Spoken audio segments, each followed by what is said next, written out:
परिसरातील पावसाळ्यातील पाणी साचण्याची समस्या दूर करण्यासाठी तसेच सांडपाणी व्यवस्थापन अधिक सक्षम करण्याच्या उद्देशाने दीर्घकाळ प्रलंबित असलेल्या गटार ड्रेनेज बांधकाम प्रकल्पाला आज प्रत्यक्ष सुरुवात करण्यात आली।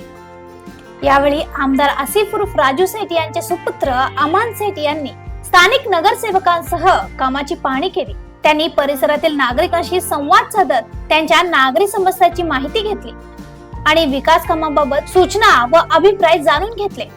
यावेळी अमान सेठ यांनी सुरू असलेल्या गटार बांधकाम नियोजित वेळेत पूर्ण करण्यात येईल, तसेच परिसरातील इतर प्रलंबित नागरी समस्याही संबंधित विभागाकडे पाठपुरावा करून लवकरात लवकर सोडवण्यात येतील, असे आश्वासन दिले।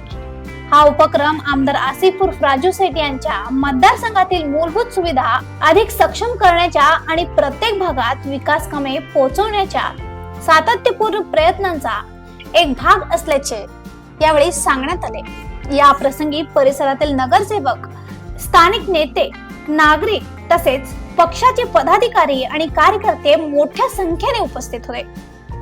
अशा आणखीन अपडेटसाठी फॉलो करा व्हॉइस ऑफ वेणुग्रामला।